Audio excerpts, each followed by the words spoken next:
Mami TV miyang tabiri kuding mapu adongi host loitungban sujata na taram na ukcheri. Iram dam masigi art and culture na malemda achoba pida ama kanduna lakli.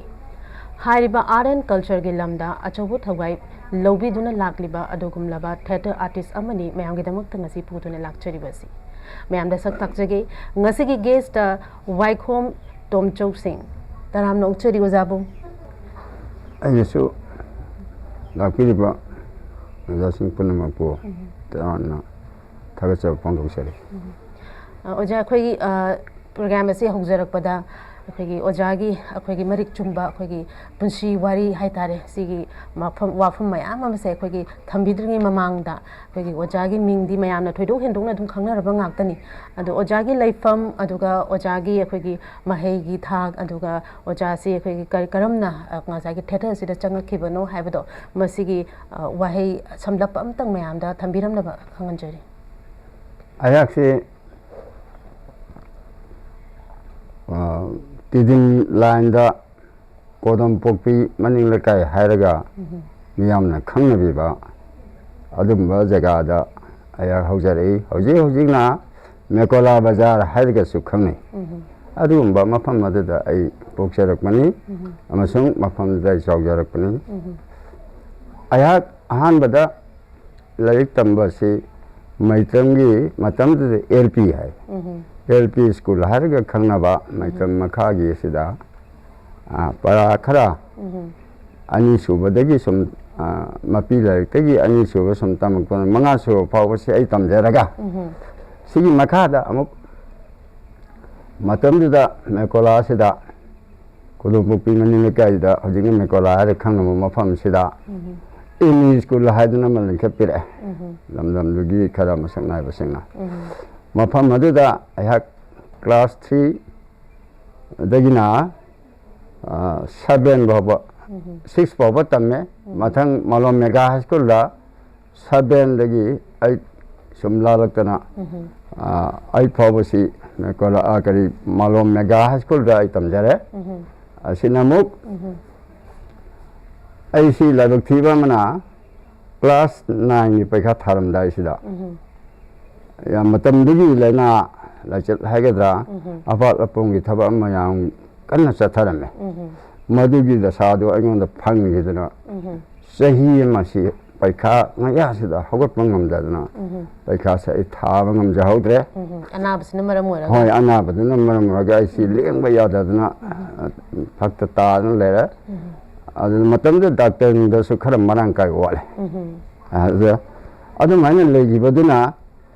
I see Taudri, class I see Torga 9 starter. I see Sahi, I'm not carrying not later today. 100 millimeters say Ikaiva Mapore, Maron Pang, Kakaraga. Other that I carry to Sige Canada. Sagomban Bijo Govindagi get to that. Matamda Sanga Ketu Kisnako. Zadu like it there.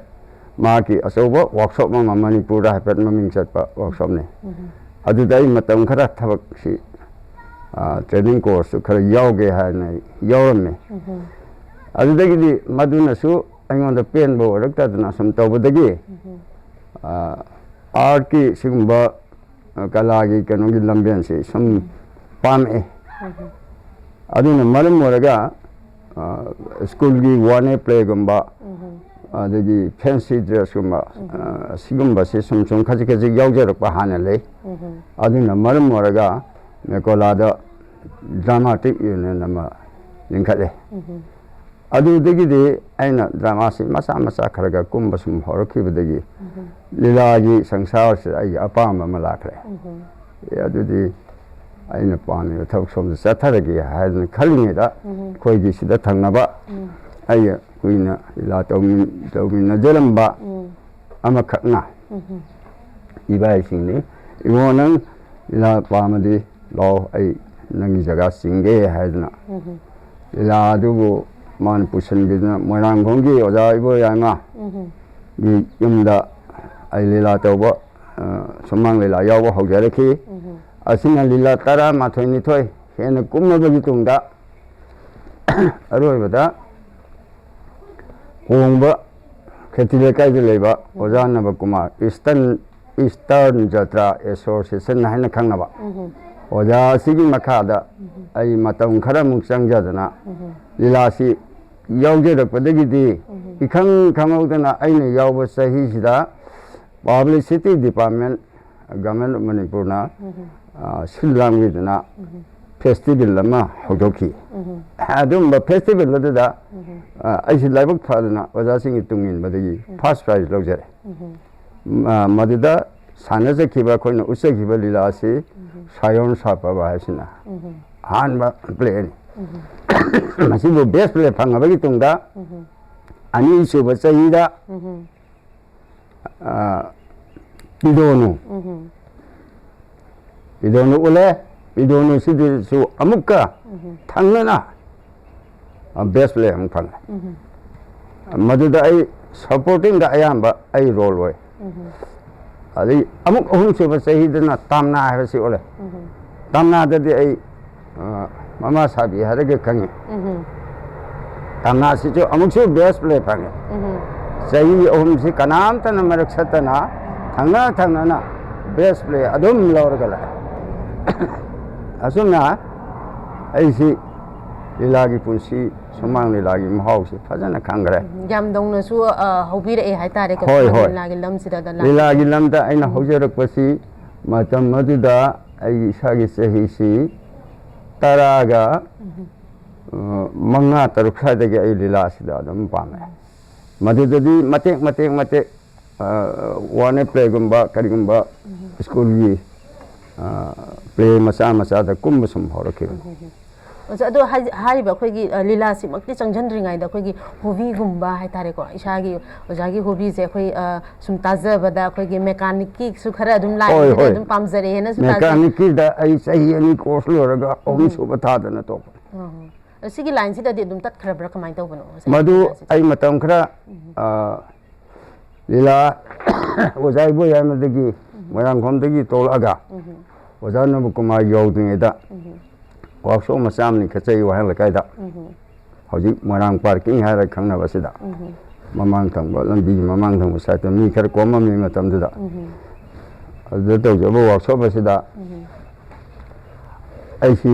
ꯂꯤꯂꯥꯁꯨ ꯌꯥꯎꯅ ꯋꯥꯛꯁꯣꯞꯁꯤꯁꯨ ꯇꯧꯕ ꯑꯗꯩ ꯑꯉꯥꯡ ꯊꯝꯃꯒ ꯏꯁꯥꯅ ꯂꯤꯂꯥ ꯆꯠꯂꯦ ꯑꯉꯥꯡꯁꯤꯡꯗꯨꯅ ꯋꯥꯛꯁꯣꯞꯁꯤ ꯈꯔ ꯁꯦꯟꯅꯍꯧꯔꯦ ꯑꯁꯨꯝꯅ ꯁꯨꯝ ꯂꯥꯛꯄꯗꯨꯅ ꯂꯤꯂꯥ ꯆꯟ ꯇꯧꯗꯩ ꯑꯉꯥꯡꯁꯤꯡꯁꯤ ꯁꯤꯟꯅꯔꯀꯥꯟꯗ ꯂꯤꯂꯥꯗ ꯑꯗꯨꯝ ꯑꯩꯁꯨ ꯃꯥꯏꯄꯨꯅꯈꯤꯗꯅ ꯍꯣꯏ ꯃꯃꯩꯗꯗꯤ ꯑꯉꯥꯡꯗꯨ ꯁꯤꯟꯅꯔꯒ ꯅꯪꯅ ꯑꯄꯥꯝꯕ ꯁꯤꯗ ꯇꯧꯒꯦꯔꯥ ꯖꯒꯥ ꯑꯃꯗ ꯇꯧꯒꯦꯔꯥ ꯅꯪ ꯇꯧꯔꯣ ꯑꯩꯗꯤ ꯂꯤꯂꯥꯁꯤ ꯊꯥꯗꯣꯛꯄ ꯌꯥꯔꯣꯏꯗꯣꯔꯦ ꯍꯥꯏꯅ ꯁꯨꯃꯥꯏꯅ ꯆꯠꯊꯈꯤꯕꯗꯨꯅ ꯂꯤꯂꯥꯗ ꯑꯗꯨꯝ ꯃꯥꯏ ꯑꯣꯟꯁꯟꯈ꯭ꯔꯦ ꯈꯪꯖꯅꯤꯡꯕꯅ ꯍꯥꯏꯇꯥꯔꯦꯀꯣ ꯑꯣꯖꯥꯅ ꯑꯩꯈꯣꯏꯒꯤ ꯂꯣꯏꯅꯕꯤ ꯑꯗꯒꯤ ꯏꯆꯥ ꯏꯁꯨꯅ ꯀꯌꯥꯅꯣ ꯍꯥꯏꯕꯗꯣ ꯑꯣꯖꯥꯅ ꯄꯟꯕꯤꯔꯝꯗꯕꯗꯣ ꯈꯤꯇꯪ ꯑꯩꯈꯣꯏꯅꯁꯨ ꯈꯪꯖꯅꯤꯡꯕꯒꯤꯅ ꯑꯣꯖꯥ ꯄꯟꯕꯤꯔꯝꯕ ꯌꯥꯏ ꯍꯥꯏꯖꯒꯦ ꯑꯩꯍꯥꯛ ꯑꯩꯒꯤ ꯄꯣꯛꯃꯤꯟꯅꯕ ꯏꯆꯦ ꯑꯅꯤꯅꯤ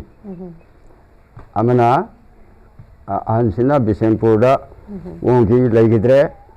ꯑꯅꯤꯁꯨꯕ ꯏꯆꯦꯁꯤ ꯑꯩꯈꯣꯏꯒ ꯊꯪꯅꯕ ꯃꯩꯇ꯭ꯔꯝꯗ ꯍꯣꯡꯉꯝꯕꯅꯤ ꯂꯥꯏꯕꯛ ꯊꯤꯗꯨꯅ ꯏꯕꯥꯏꯗꯨ ꯌꯥꯝ ꯉꯟꯅ ꯂꯩꯈꯤꯗꯕꯗꯒꯤ ꯍꯩꯉꯥꯡ ꯀꯣꯟꯊꯥ ꯍꯥꯏꯕꯗꯨꯗ ꯃꯥꯁꯤ ꯑꯃꯨꯛ ꯅꯧꯅ ꯑꯇꯣꯞꯄ ꯑꯃꯗ ꯌꯨꯝ ꯄꯥꯟꯈ꯭ꯔꯦ ꯃꯆꯥꯅꯨꯄꯥ ꯑꯃ ꯑꯩꯒꯤꯗ ꯊꯅꯝꯃꯦ ꯑꯩꯅ ꯌꯣꯛꯆꯍꯧꯔꯦ ꯏꯕꯣꯜ ꯀꯧꯏ ꯃꯁꯥ ꯂꯩꯈꯤꯗ꯭ꯔꯦ ꯑꯗꯨ ꯏꯆꯦꯗꯨꯁꯨ ꯂꯩꯈꯤꯗ꯭ꯔꯦ ꯍꯧꯖꯤꯛꯁꯦ ꯑꯗꯨꯅ ꯃꯣꯏ ꯑꯅꯤꯒꯤ ꯃꯔꯛꯁꯦ ꯑꯩꯁꯤ ꯌꯥꯝ ꯋꯥꯅ ꯏꯇꯣꯝꯇ ꯃꯣꯏꯅ ꯃꯌꯨꯝ ꯂꯣꯏ ꯄꯥꯟꯊꯣꯛꯈ꯭ꯔꯒ ꯏꯃꯥꯒ ꯕꯕꯥꯒꯁꯤꯅ ꯑꯩ ꯏꯇꯣꯝꯇꯁꯦ ꯌꯥꯝ ꯅꯧꯅ ꯑꯩꯗꯤ ꯆꯐꯨ ꯊꯥꯡꯗꯕ ꯁꯤ ꯉꯝꯕꯣꯏ ꯉꯝꯗꯕꯣꯏ ꯇꯧꯔꯤꯉꯩꯗꯩ ꯆꯥꯛ ꯊꯣꯡꯉꯛꯑꯦ ꯊꯣꯡꯕꯤꯅꯕ ꯂꯩꯇꯕ ꯑꯁꯨꯃꯥꯏꯅ ꯌꯥꯝ ꯋꯥꯅ ꯍꯤꯡꯉꯛꯑꯦ ꯑꯗꯨ ꯍꯦꯛ ꯂꯣꯏꯔꯛꯄꯗꯒꯤꯗꯤ ꯆꯍꯤ 10ꯒ 7 ꯁ꯭ꯋꯥꯏꯗꯒꯤ ꯂꯤꯂꯥꯁꯤ ꯀꯟꯅ ꯆꯠꯂꯛꯄꯅꯦ ꯍꯥꯏꯕ ꯑꯩ ꯃꯊꯛꯀꯤꯁꯤꯅ ꯑꯉꯥꯡ ꯑꯣꯏꯔꯤꯉꯩꯒꯤ ꯋꯥꯔꯤꯅꯤꯀꯣ ꯂꯤꯂꯥꯁꯤ ꯆꯠꯈꯤꯕꯗꯒꯤꯗꯤ ꯏꯃꯥꯒ ꯕꯕꯥꯒꯁꯤꯅ ꯉꯥꯡꯉꯦ ꯑꯩꯗꯤ ꯑꯩꯈꯣꯏꯒꯤꯕꯨ ꯅꯪ ꯅꯇꯣꯝꯗꯅꯤ ꯅꯪ ꯎꯔꯒ ꯑꯩꯈꯣꯏ ꯂꯦꯞꯄꯒꯗꯤ ꯂꯤꯂꯥ ꯆꯠꯈꯤꯅꯨ ꯍꯥꯏ ꯑꯗꯨꯕꯨ ꯑꯩꯒꯤ ꯑꯄꯥꯝꯕꯗꯨꯅ ꯁꯨꯝ ꯍꯦꯟꯈꯤꯕꯅꯤꯅ ꯃꯣꯏꯅ ꯈꯥꯝꯕ ꯌꯥꯗꯦ लीलादू अदुम ताना ताना फास्ट फास्ट पमक पम तौरपा एडवर्टाइज थेतना लेबाक प्रजादा लोइना खंगराबसिददी अहनसिंगना साउद्रे नुंसीबिरे अरो नंगी अपाम तौरपदा अखोय थेंगरोय हाय ngasi bawa tawjarapani yamna awaba thengare lila setpasida cycle ni matamda gari masak toina uba pangde gari loina ramde cycle da aigi hayeng hore lila da setkadaba dress si career nambo porga kisi che na kiraga tahau dan tawroga thauna ribani wangu da sanabada cycle da dum thawi asina ayuk pung wangu da sanab taragadi koi ayuk pung tara makai sai da gari thaudare cycle je koi ohmari mana thawi maramdi lila macha isi punna lemina de yari bokte gi yawi adegi gano hanyang de gi yawi ade somda kari khumbong somda gi yawi somaina use kon kong de gi yawi tokai lakna banina ani pul ga sale sina wangu bobo thaudabada nimit taning tamasida koi patha hotel nanga sam karim thakpa adu sam chapasina nimit tarakpada he thonge sumdona yangwana khangai ada halakpada laibak thiba mana ekoi gi wongbuda leiba Eastern Jata Association da bidono lila da singkai ningthau saba hairaga khangnaba brajabido kobama ayuki school puba LP school puba jam yawe oja si ma pera chukai kaide balenda sanarsu cycle chakani nomdang amuk lila loraga sak charaga lila ma pham sak charaga cycle sina amuk yumda halaga kombu kheti le khaida magi LP gi oja si puba nangnana base gi damakta magi tung inanaba nomdang lila loraga sak chatu okanda mi ani chaitha pi ojana aduda ai ngasi chaladi hayeng ai lewgani adagi ngasi chatpa ani je hayeng chalaroi adagi matham ani nong thani sumaina rotation toraga lei dana ahing se adum halap palendagi cycle na halap kaise arai bathabam na aduda amuk awabamna so amata wardi phaba sidaida ayuk tagi sanani ayuk pung mangada nagampan sanare hojik marani thong haira khangnaramba hojik na thong jaw lei gre siam pa mina paksi joga bujai la sanam sidam sanare singjamai da amung sanare aduga kano yogdorimni akoi khongrom dam sanadorim asi matam sin nangna ba senerakpada hakchangsi pura kolasoi ilamsu arap ngatani cycle thaudorimni haise sidida ayuk akhon hai receive to matam moja hone samgon to di pibiu haibda matam asang base thamagi matung da pige sibaudi upai leite amaram di lila don yamam dabanina adegi script to ga pamna ba haigeda aikhoi bu sum tanabi badada hakchang da yam awa hore matam da hojik kaudri yamna chokthara kanda international pharmacy aduna rumon gi maning da kanogi Punjabi masam phamame yam sauna adudagi akhoi oja number kumar oja sigi masama pharmacist over yawa potamba adamana ide hakchang do yam chokthana ore hidaksi pabiyo suta tadokpigeno si lili makhum he thapiu ko sakcha ba tolo ko da namdang lila torosu adum hau dapchan biyo han phosphomine ka we matam da haju leita ba khangre hidak maming se maming se madu lili makhum din thakpa da hakchang si kayam yam kangkhat ke bo yam namai lawbu khongba hing tumuk tabagi awa ba saba matam kairak pagi phibam si kaira abana adu madu na ngaki asumna yam wana lai ꯑꯣꯖꯥ ꯑꯩꯈꯣꯏ ꯋꯥꯔꯤꯁꯨ ꯃꯈꯥ ꯆꯠꯊꯒꯗꯧꯕ ꯃꯌꯥꯝ ꯑꯃꯁꯨ ꯂꯩ ꯌꯥꯏ ꯇꯥꯛꯄꯤꯌꯨ ꯑꯩꯈꯣꯏ ꯍꯧꯖꯤꯛ ꯑꯍꯥꯟꯕꯗ ꯑꯩꯈꯣꯏꯅ ꯇꯥꯖꯅꯤꯡꯉꯤꯁꯦ ꯉꯁꯥꯏꯒꯤ ꯁꯥꯌꯣꯟ ꯁꯥꯐꯕꯅ ꯑꯣꯖꯥꯅ ꯑꯍꯥꯟꯕ ꯂꯤꯂꯥ ꯑꯣꯏꯅ ꯀꯩꯅꯣ ꯇꯧꯖꯩꯅ ꯍꯥꯏꯖꯔꯤꯁꯦ ꯍꯣꯏ ꯍꯣꯏ ꯁꯤꯒꯤ ꯂꯤꯂꯥꯁꯤꯒꯤ ꯃꯇꯦꯛ ꯍꯥꯏꯗꯤ ꯗꯥꯏꯂꯣꯛ ꯃꯇꯦꯛ ꯑꯃꯇꯪ ꯍꯥꯏꯇꯥꯔꯦ ꯃꯌꯥꯝ ꯇꯥꯅꯤꯡꯉꯝꯒꯗꯧ ꯃꯥꯜꯂꯦ ꯃꯁꯤꯃꯇꯪ ꯊꯝꯕꯤꯔꯒꯗꯤ ꯌꯥꯝ ꯊꯤ ꯅꯨꯡꯉꯥꯏꯅꯦꯅ ꯈꯟꯖꯩ ꯑꯣꯖꯥ ꯑꯝꯇꯪ ꯊꯝꯕꯤꯔꯒ ꯁꯥꯌꯣꯟ ꯁꯥꯐꯕꯁꯤ ꯃꯥꯅ ꯑꯇꯣꯞꯄ ꯈꯨꯡꯒꯪ ꯑꯃꯒꯤ ꯆꯤꯡꯃꯥꯏ ꯑꯃꯗ ꯅꯤꯡꯊꯧ ꯃꯆꯥꯅꯤ ꯁꯥꯐꯕꯁꯦ ꯑꯗ ꯃꯥꯅ ꯑꯇꯣꯞꯄ ꯍꯧꯈꯨꯟꯒꯤ ꯆꯤꯡꯃꯥꯏ ꯑꯃ ꯃꯩ ꯁꯥ ꯇꯥꯟꯕꯗ ꯃꯩ ꯊꯥꯔꯨꯕꯗ ꯃꯩꯁꯦ ꯍꯧꯒꯠꯂꯛꯇꯅ ꯃꯗꯨꯗ ꯊꯣꯛꯂꯛꯄ ꯂꯥꯟ ꯃꯈꯜ ꯑꯃꯅꯤ ꯑꯗꯨꯗ ꯁꯥꯐꯕꯁꯦ ꯍꯥꯠꯅꯕ ꯇꯥꯟꯅꯔꯛꯄꯗ ꯂꯧꯁꯤꯜꯂꯛꯄ ꯃꯌꯥꯝ ꯑꯁꯤꯗꯒꯤ ꯑꯔꯣꯏꯕꯗ ꯃꯥꯁꯤ ꯀꯩꯅꯣꯗ ꯇꯝꯄꯥꯛꯇ ꯂꯩꯕ ꯌꯥꯗꯗꯅ ꯀꯕꯣꯗ ꯆꯦꯜꯂꯦ ꯃꯇꯝ ꯑꯗꯨꯗ ꯀꯕꯣ ꯑꯁꯤꯗ ꯃꯥꯁꯤ ꯃꯤꯐꯥ ꯑꯣꯏꯅ ꯂꯣꯠꯂꯒ ꯊꯝꯈꯤꯕꯗ ꯃꯥꯒꯤ ꯌꯥꯝ ꯅꯛꯅꯕ ꯉꯥꯉꯣꯏ ꯂꯦꯝꯕꯤ ꯀꯧꯕ ꯑꯃꯒꯤ ꯃꯇꯥꯔꯣꯏ ꯑꯣꯏꯕ ꯊꯥꯔꯤꯛꯊꯥ ꯍꯥꯏꯕꯤ ꯑꯁꯤꯅ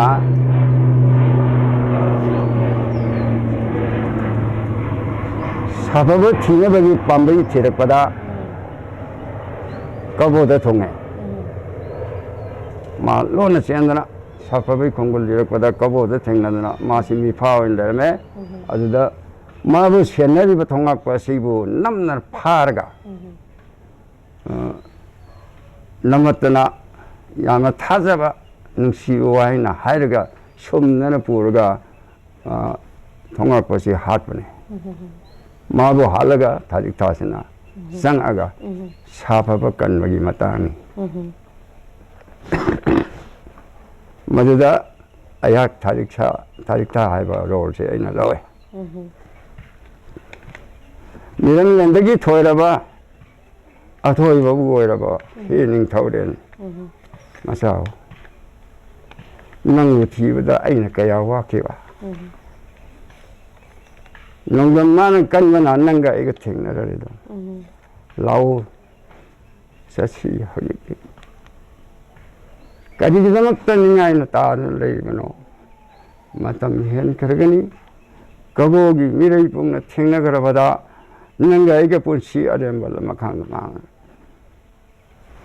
lau sasi lau hana aina sing bani 다릭타 하기시나 어선나 아기 달로 가라 레이 아주 얌 상데 이슈 세히시 마탐 상권이나 까오레 마탐 아주 볼음데기 하이고 하르게디 레이 볼음 ꯌꯦꯡꯉꯒꯗꯤ ꯍꯥꯏꯕ ꯉꯝꯅꯤ ꯑꯗꯨꯕꯨ ꯑꯗꯨꯃꯛ ꯑꯩ ꯍꯥꯏꯅꯤꯡꯗ꯭ꯔꯦ ꯍꯧꯖꯤꯛ ꯍꯧꯖꯤꯛ ꯑꯩ ꯈꯨꯠꯇ ꯂꯩ ꯑꯁꯤ ꯊꯤꯕꯗ ꯋꯥꯔꯕ ꯁ꯭ꯀ꯭ꯔꯤꯞꯅꯤ ꯃꯅꯤꯄꯨꯔꯗ ꯄꯤꯗꯣꯅꯨ tamnadi karabu phangba sayon sapaba thiba warani yondre store hawga mazana leigi dabadagi thopsan gare aduza akhoi matamdugi lilagi khoi machat haitare masi folk oina adum leirambra kamai tawi folk oina dum torok kamai tawi folk oina tawi aduda hawga mazana amai noi folk sanaba kuimale ayama harage सामाजिक से नहीं है ना रो सामाजिक तरो है तो ना कंठाऊ बाबा ने लीलाम पी हो जा अब वो मुझे ना इबी बने माना फजवा कमेडी में गलोना ना इबी रहे मधुदा कंठाऊ बाबा से दा ऐसी पखोलो ये मा निंदोगी अंगम मतोगी पखोलो अम Sai Madhuda man part नुपागी सक्तम Moina लोए मतमदुदा मोइना अइगोंदा हाइरे अइसी मोइगी पोचै होंतो होंजा लौथोक लौसन तौबा ई पाउ पुथो पोसन तौबा अदुगुंबा रोल अमा अइगोंदा पीदना तवे अदा कंथौ बाबा आइसी यामना कनो ओइबा निपानी मरिल लैबा अदा माना हाइबा हाइबा खुदिंग से आई हिक्तोक यादना मागी मनाक्ता सम लोइनादना लई नंग मफमदु चलु मागे उनो वाई से हायु हाइबता आइना चलगा हाइरुबा हलागा मंगोंदा खुलोनरगा पाउ तंबा अदुदा माना आइबु नुंसीबिदना मफमदुदा लैखिबगी वारिनी असि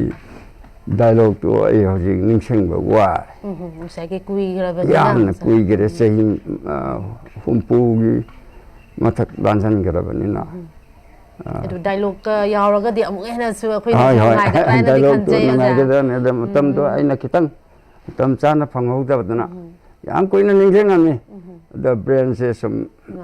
ꯄꯖꯜ ꯇꯧꯔꯛꯑꯦ. ꯌꯧꯔꯕꯅꯤꯅ ꯑꯣꯖꯥꯁꯦ. ꯑꯗꯣ ꯑꯣꯖꯥ ꯑꯩꯈꯣꯏꯒꯤ ꯆꯥꯎꯔꯥꯛꯅ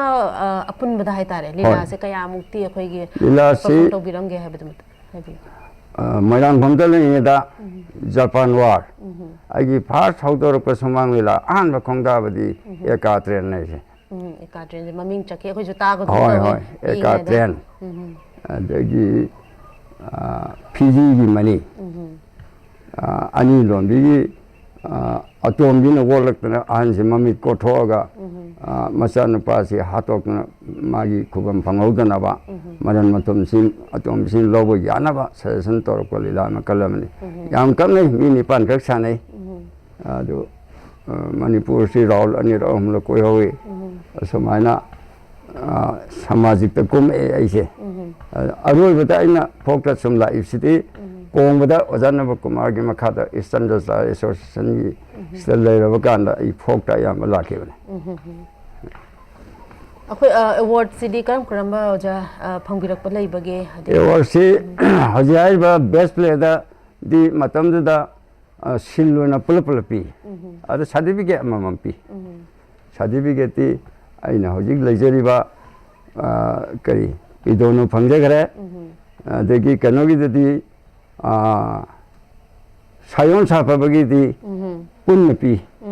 ꯁꯤꯜ ꯑꯆꯧꯕ ꯑꯃ. ꯑꯗꯨ ꯕꯦꯁ ꯄ꯭ꯂꯦꯒꯤꯗꯤ ꯁꯤꯗ ꯈꯨꯗꯤꯡꯃꯛ ꯁ꯭ꯀ꯭ꯔꯤꯞꯀꯤꯁꯨ ꯑꯗꯒꯤ ꯕꯦꯁ ꯔꯥꯏꯇꯔꯒꯤꯁꯨ ꯑꯗꯨꯒꯤꯁꯨ ꯍꯥꯏꯅ ꯁꯤꯜ ꯑꯣꯏꯅ ꯄꯤꯌꯦ. ꯁꯤꯜꯚꯔꯒꯤ. ꯂꯥꯏꯐꯇꯥꯏꯝ ꯑꯦꯆꯤꯞꯃꯦꯟ ꯑꯦꯋꯥꯔꯗꯁꯤꯁꯨ ꯑꯗꯨꯝ ꯑꯣꯖꯥꯅ ꯑꯗꯨꯝ ꯂꯧꯕꯤꯔꯛꯄ ꯍꯣꯏ ꯍꯣꯏ ꯂꯧꯖꯩ. ꯑꯗꯨꯒ ꯑꯩꯈꯣꯏꯒꯤ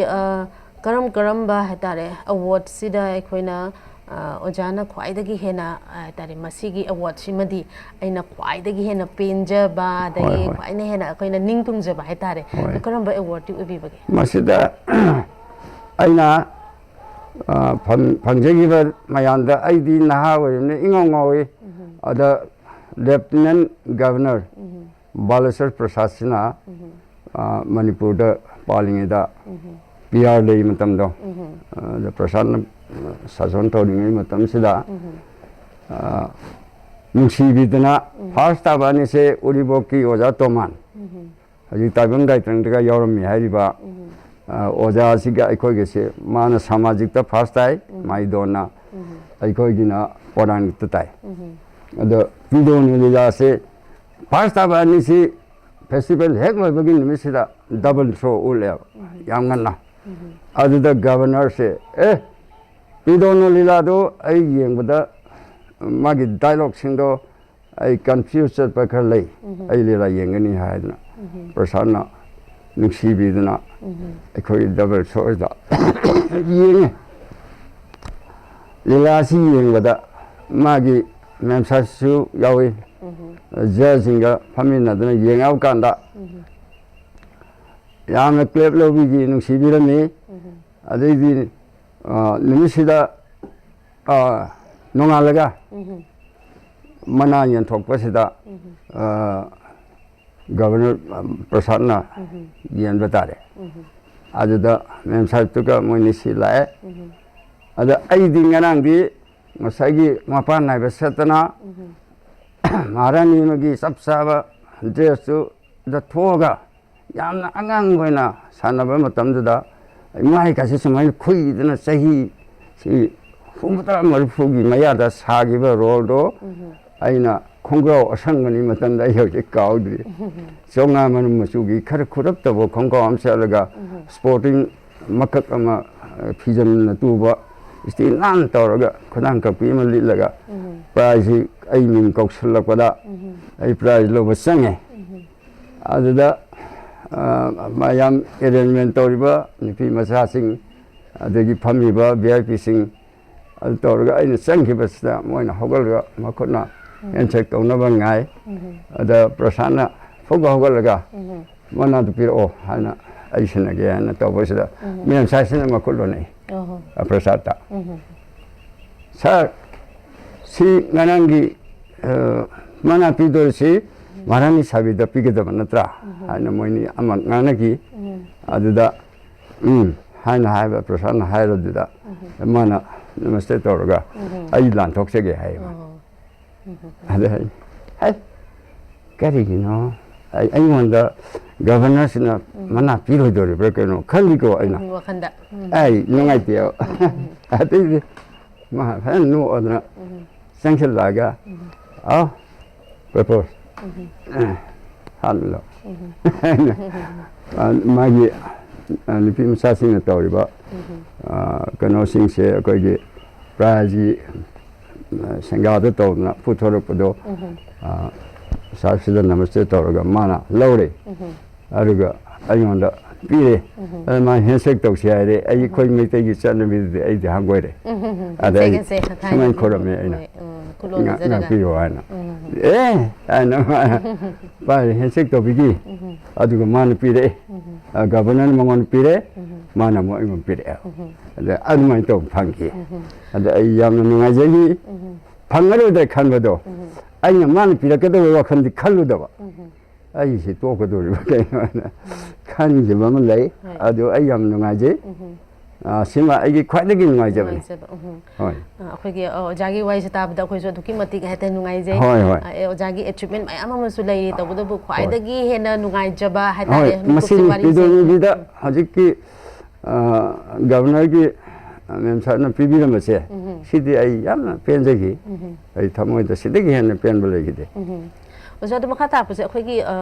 ꯈꯪꯖꯅꯤꯡꯕꯁꯦ ꯑꯣꯖꯥꯒꯤ ꯃꯣꯠ ꯃꯇꯨꯡ ꯏꯟꯅ ꯍꯥꯏꯇꯥꯔꯦ ꯍꯣꯏ ꯍꯣꯏ ꯊꯥꯏꯅꯒꯤ ꯑꯩꯈꯣꯏꯒꯤ ꯂꯤꯂꯥꯒꯤ ꯃꯑꯣꯡꯁꯦ ꯑꯗꯨꯒ ꯍꯧꯖꯤꯛꯀꯤ ꯃꯑꯣꯡꯁꯤꯒ ꯃꯁꯤ ꯈꯔꯗꯤ ꯑꯗꯨꯝ ꯈꯦꯠꯅꯔꯝꯒꯗ꯭ꯔꯥ ꯍꯥꯏꯅ ꯈꯜꯂꯦ ꯀꯔꯤ ꯀꯔꯤꯗꯗꯤ ꯈꯦꯠꯅꯒꯦ ꯑꯗꯣ ꯁꯤ ꯑꯝꯇꯪ ꯊꯝꯕꯤꯌꯨ ꯈꯦꯠꯅꯕ ꯍꯥꯏꯕꯁꯤ ꯍꯧꯖꯤꯛꯀꯤ ꯏꯆꯥꯁꯤꯡ ꯏꯅꯥꯎꯁꯤꯡꯅ ꯇꯧꯔꯤꯕꯁꯦ ꯅꯨꯄꯤ ꯁꯥꯕꯤꯁꯦ ꯅꯨꯄꯤꯗ ꯅꯨꯄꯤ ꯑꯣꯏꯅ ꯌꯨꯝꯗꯁꯨ ꯂꯝꯕꯤꯗꯁꯨ ꯂꯤꯂꯥ ꯐꯤꯖꯦꯐꯝꯗꯁꯨ ꯃꯣꯏꯁꯦ ꯀꯩꯅꯣꯝ ꯑꯣꯏꯅ ꯌꯥꯝꯅ ꯊꯋꯥꯏ ꯌꯥꯎꯅ ꯍꯣꯠꯅꯩ ꯌꯥꯝ ꯐꯖꯩ ꯃꯣꯏ ꯆꯠꯂꯤꯕ ꯅꯤꯇꯤꯗꯨ ꯀꯥꯏꯗꯅ ꯆꯠꯄꯗ ꯃꯥꯟꯕ ꯍꯦꯟꯅ ꯍꯦꯟꯖꯜꯂꯛꯏ ꯑꯗ ꯑꯩꯈꯣꯏꯒꯤ ꯃꯇꯝꯗꯗꯤ 이점 sam나 소로키다 콩고 뭐가 방쳤다 잘라가 오랜 비제품 여러가 이싱 자신 마사마 거기 담비라 뭐나 리셉 갖고다 하기 그대 마사마 밑에 토코야 봐마 담비라 뭐 하다가 티키 가다가 마두까지는 고이였나 봐. 고이. 아들 신두 거기 부자래 아들 징 파우더 아들 옐로 파우더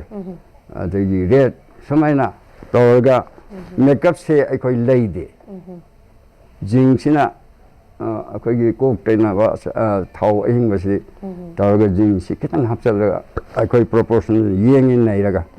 신경 강산 그래 하디 옐로 뭐 하베 아스마이나 또가 간다 the powder arkana hai matamdagi arkana si maduna hana marolama tak tak tak pura sintoe sinto pelo color ma hongae ade okolo tong men gre samna ha da phalang wai te bu gomani hojiki makhan makhan man thari je smaina tawdana amat yaudi makeup akoina samja mai li ma samda hanjale aduga tak tak tak tak sat nan thokraga arkana si amuk yere wapna aso maina tawraga yam laiba mongda tawre aduna aikhoigidi isam chamba pijeta khonga am selaga nambo duga cycle thawraga chalaga hone da ising moi demand tawgiba chaisanu thambirangani koini isinga pabologani khutta kharaga haira haira mai ta thoga hojiki hirak tu makeup si tawre aduga 너무 오자신나 풍경 리라해 하기가 거의 액다 코닥코닥기 낭낭나부도 섬지 시험가 삼만이 탁 없살라가 그노 클립 삼파 아주 파절라가 브라즈는 삼체스 사삭 난도고도 뽑았다 더부도 거나 삼각보다 뚱이 서럽다 막각과 람비 잡히기 못한다 롬망도 못해 가까이 모두 거리기 정도는 하피바 삼모도 하이나 훔나보다 릴라기 락나 파나보다 다르다나봐 급싱이나 파비야나바는 시 나빠기 마tung swai kaji kai lore sina nupi sabi ta sam ka kana ma to na yam kan chana lamde kana ba yawi ama ani gumba si sumaina ikoi si wana honare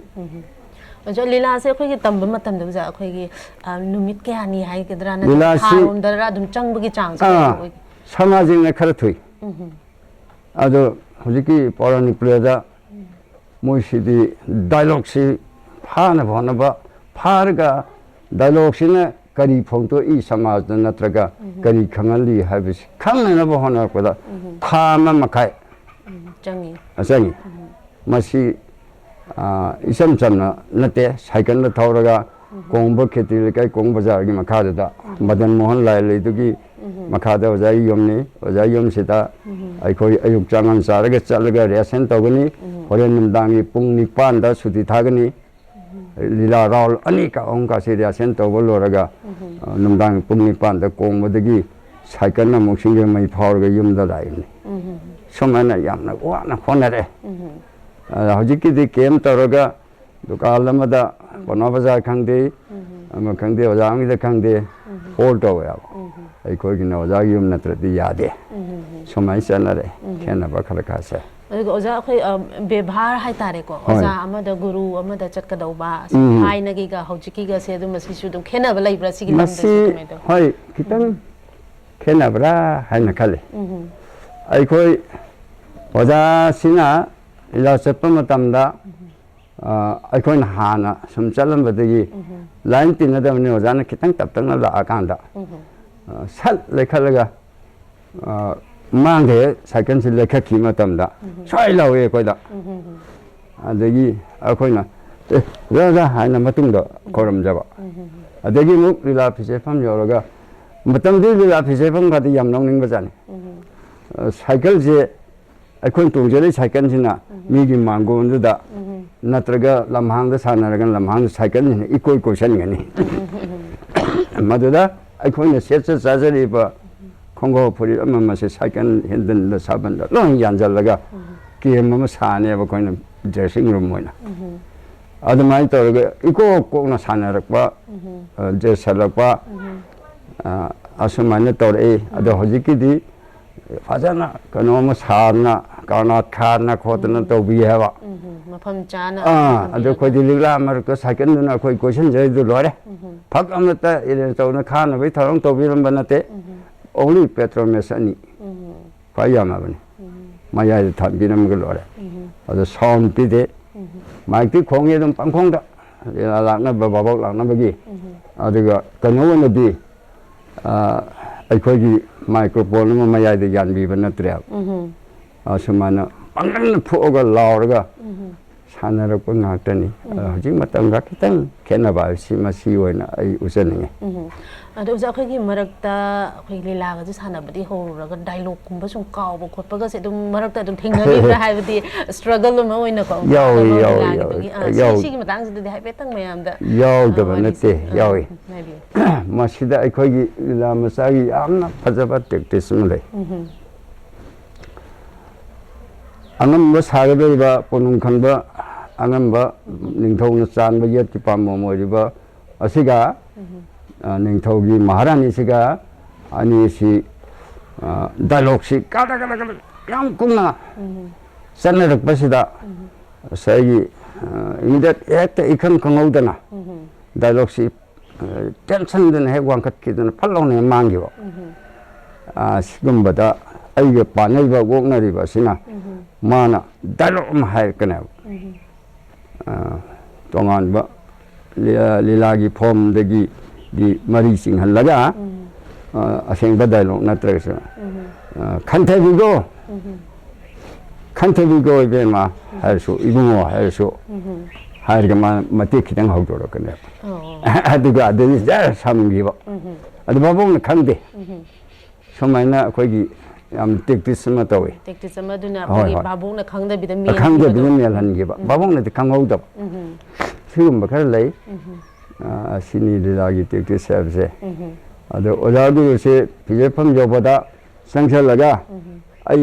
खुरमदना काकपयाते फिजेफम संगबयाते ꯑꯁꯥꯗꯒ ꯑꯩ ꯊꯝꯃꯒ ꯑꯗꯨꯝ ꯄꯨꯝꯅꯃꯛ ꯀꯣꯛ ꯅꯣꯟꯒꯅꯤ ꯈꯨꯠ ꯂꯩꯕꯥꯛ ꯇꯥꯅꯤ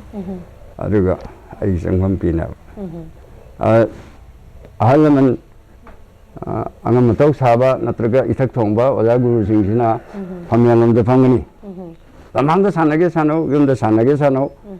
ꯑꯗꯒꯤ ꯀꯩꯅꯣ ꯑꯩꯈꯣꯏꯒꯤ ꯃꯦꯟ ꯔꯣꯜ ꯀꯨꯝꯃꯤꯕ ꯕꯦꯠꯇ ꯀꯨꯝꯃꯤꯕ ꯍꯦꯔꯣꯗ ꯀꯨꯝꯃꯤꯕ ꯑꯗꯒꯤ ꯑꯉꯝ ꯃꯊꯧ ꯃꯈꯥ ꯇꯥꯕ ꯅꯤꯡꯊꯧꯒꯤ ꯃꯈꯥ ꯊꯥꯕ ꯁꯥꯕ ꯑꯣꯏꯔꯣ ꯁꯃꯥꯖꯤꯛꯇ ꯑꯣꯏꯔꯣ ꯃꯈꯣꯏꯒꯤ ꯁꯤꯠꯅ ꯁꯣꯝ ꯃꯃꯥꯡꯒ ꯑꯋꯥꯡꯒ ꯑꯣꯏꯅꯦꯕ ꯑꯗꯩ ꯅꯨꯄꯤ ꯁꯥꯕꯤꯁꯤꯡꯒꯤ ꯁꯤꯠꯇꯤ ꯂꯝꯁꯟꯅꯕ ꯌꯥꯗꯦ ꯐꯝꯃꯦꯟꯒꯤ ꯊꯪꯕ ꯁꯣꯝ ꯃꯃꯥꯡ ꯑꯣꯟꯕꯁꯦ ꯑꯁꯤꯗ ꯐꯛ ꯑꯃ ꯄꯤꯅꯦꯕ ꯑꯗꯨꯗ ꯀꯅꯥꯝꯇꯅ ꯃꯣꯏ ꯑꯗꯨꯗ ꯆꯪꯉ ꯐꯝꯕ ꯌꯥꯗꯦ ꯃꯁꯥ ꯃꯁꯥꯅ ꯈꯪꯅ ꯃꯥꯏ ꯃꯥꯏ ꯁꯥꯏꯠꯇ ꯑꯗꯨꯝ ꯆꯪꯉ ꯐꯝꯅꯤ ꯁꯤꯒꯨꯝꯕ ꯑꯣꯖꯥꯁꯤꯡꯒꯤ ꯐꯖꯕ ꯀꯩꯅꯣꯝ ꯁꯤꯟꯗꯣꯛꯄꯤꯔꯝꯃꯦ ꯃꯁꯤꯃꯨꯛ ꯑꯩ ꯌꯥꯝꯅ ꯊꯥꯒꯠꯆꯩ ꯌꯥꯝ ꯐꯖꯕ ꯍꯣꯏ ꯍꯣꯏ ꯂꯤꯆꯠꯅꯤ ꯍꯥꯏꯇꯥꯔꯦ ꯑꯗꯨ ꯑꯣꯟꯊꯣꯛ ꯑꯣꯟꯊꯣꯛ ꯁꯨꯛꯌꯥ ꯌꯥꯗꯦ ꯆꯪꯉꯗꯤ ꯑꯣꯖꯥꯅ ꯂꯥꯎꯔꯛꯑꯦꯕ ꯅꯪꯒꯤ ꯖꯒꯥ ꯁꯣꯝ ꯂꯩꯔꯦ ꯍꯥꯏꯔꯛꯀꯅꯦꯕ ꯃꯥ ꯏꯀꯥꯏꯕ ꯐꯪꯉꯦ ꯑꯗꯨꯅ ꯁꯨꯛꯀꯥꯎ ꯀꯥꯎꯅꯗꯦ ꯑꯣꯖꯥ ꯑꯗꯨꯒ ꯑꯩꯈꯣꯏ ꯍꯧꯖꯤꯛ ꯑꯣꯖꯥꯅ ꯍꯧꯖꯤꯛ ꯄꯟꯕꯤꯈꯤꯕꯗ ꯃꯦꯟ ꯔꯣꯜ ꯍꯦꯔꯣ ꯑꯗꯒꯤ ꯕꯦꯠ ꯍꯥꯏꯅ ꯑꯃ ꯍꯥꯏꯕꯗꯤ ꯄꯟꯕꯤꯈꯤꯕꯁꯤꯗ ꯍꯣꯏ ꯍꯣꯏ ꯑꯣꯖꯥꯗꯤ ꯑꯌꯥꯝꯕ ꯃꯇꯝꯗ ꯑꯩꯈꯣꯏꯒꯤ ꯃꯦꯟ ꯔꯣꯜꯁꯦ ꯍꯦꯔꯣꯔꯣꯝꯗ ꯑꯗꯨꯝ ꯆꯪꯕ꯭ꯔꯥ ꯀꯃꯥꯏꯅ ꯇꯧꯋꯤ ꯑꯩꯁꯤ ꯑꯍꯥꯟꯕ ꯃꯣꯏꯔꯥꯡꯈꯣꯝꯗ ꯂꯩꯔꯤꯉꯩꯗ ꯖꯄꯥꯟ ꯋꯥꯔꯗ ꯑꯩ ꯖꯄꯥꯟ ꯑꯥꯔꯃꯤ ꯑꯃ ꯁꯥꯏ ꯑꯗꯒꯤ ꯀꯟꯊꯧ ꯕꯕꯥꯗ ꯑꯩ ꯅꯨꯄꯥꯒꯤ ꯔꯣꯜ ꯑꯃ ꯁꯥꯈ꯭ꯔꯦ ꯑꯗꯨꯗꯒꯤ ꯀꯔꯤꯅꯣ ꯂꯤꯂꯥꯒꯤ ꯔꯣꯜ ꯁꯥꯔꯛꯏ ꯀꯩꯅꯣ ꯅꯨꯄꯥꯒꯤ ꯔꯣꯜ ꯀꯨꯝꯃꯛꯏ ꯑꯗꯨ ꯖꯄꯥꯟ ꯋꯥꯔꯁꯤꯗ ꯑꯩꯁꯤ ꯎꯄꯥꯡ ꯎꯞꯄꯒ ꯂꯤꯂꯥ ꯐꯤꯖꯦꯠꯐꯝꯗꯒꯤꯅ ꯏꯁꯇꯦꯖ ꯃꯌꯥꯏꯐꯥꯎꯁꯦ ꯎꯄꯥꯡ ꯎꯞꯄ ꯈꯨꯅꯤꯡ ꯆꯠꯀꯗꯣꯏꯅꯤ ꯑꯗꯨ ꯁꯤꯐꯥꯏꯒꯤ ꯌꯨꯅꯤꯐꯣꯔꯝ ꯑꯁꯪꯕ ꯋꯥꯅꯥꯃꯝꯁꯤ ꯇꯧꯔꯒ ꯅꯣꯡꯃꯩ ꯑꯁꯥꯡꯕꯁꯦ ꯁꯨꯃꯥꯏꯅ ꯑꯗꯨꯁꯨ ꯑꯃꯨꯛ ꯌꯦꯞꯀꯗꯣꯏꯅꯤ ꯑꯗꯨ ꯃꯔꯛꯇ ꯑꯩ ꯈꯨꯅꯤꯡ ꯆꯠꯀꯗꯣꯏꯅꯤ ꯑꯗꯨ ꯕꯦꯁ ꯀ꯭ꯂꯕ ꯂꯧꯈꯤ ꯚꯥꯕꯣꯛꯁꯤꯡꯅ